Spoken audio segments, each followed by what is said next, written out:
temperatures are cold and you need some color for months and months. It's a very good choice.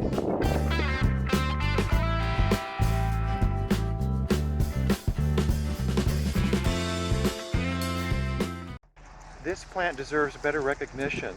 So this Cotoneaster lacteus, I don't know of a common name. I've seen clusterberry for this, but I think it should be used a bit more. It really has this really wonderful arching, graceful, kind of bowing, fountain-esque habit that not a lot of plants have.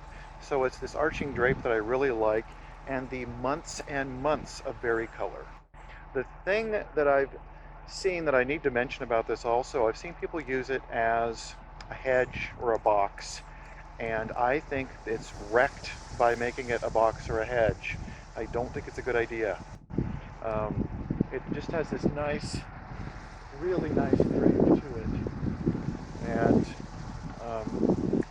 this open aspect that is meant to be boxed up.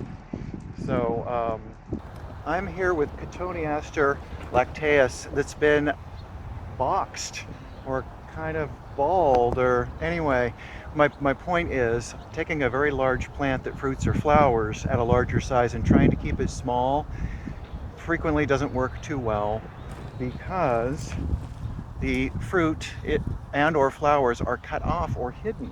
And here, these aren't ripe yet. They're going to turn more red, but the point is you get all this growth on the top and the sides, and it doesn't work. So my suggestion for Cotoneaster lacteus for you homeowners, nursery owners, garden designers, architects, or city planners, don't plan them for small plants. It doesn't work well. Choose something that's small and compact. So don't box Cotoneaster lacteus.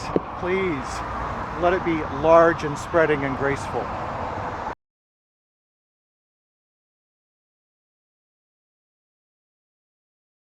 There's really kind of I think an elegance to plants that kind of drape and arch and droop.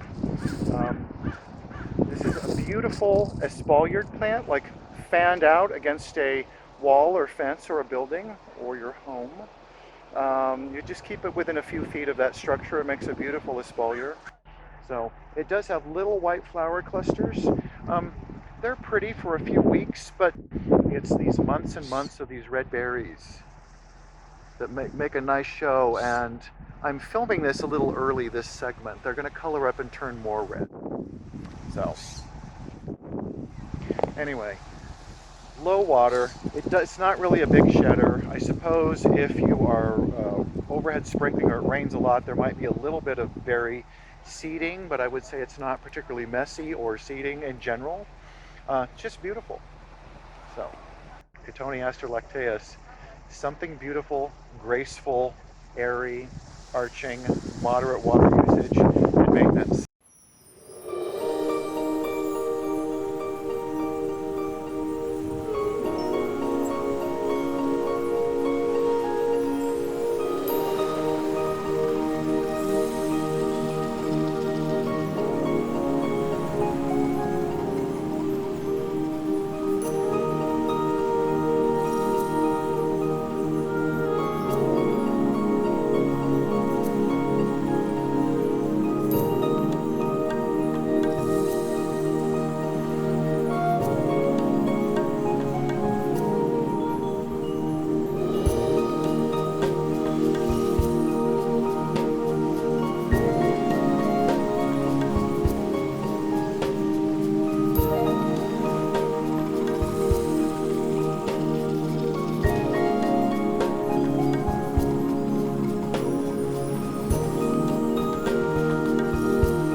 Hi, thanks for joining me.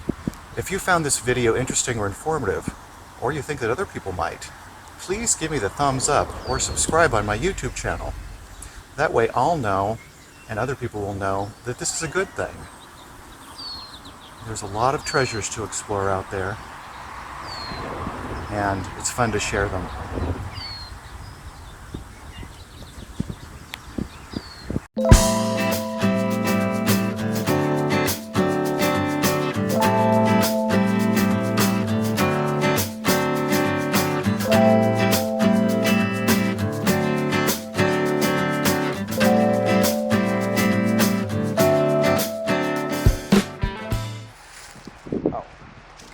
More words on the culture. This would be moderate to somewhat low water. It does get little tiny clusters of white flowers early in the year coming out of the cold weather, and it's for a few weeks. And so the main feature would be these berries, which are here for many months. On lower water, if you're not in a rainy climate or not using sprinklers, I don't think there's much of a seed problem. I haven't seen that here in Southern California at least. And the leaf drop is really minimal. So I like it best when you take the bottom and you train it out. So you're leaving mostly trunk and you let it arch up like this and out. Otherwise it's a big round shrub, but if you train it with just a little bit of work, it becomes kind of fountain-esque. And I like the arching fountainous limbs that hang out. So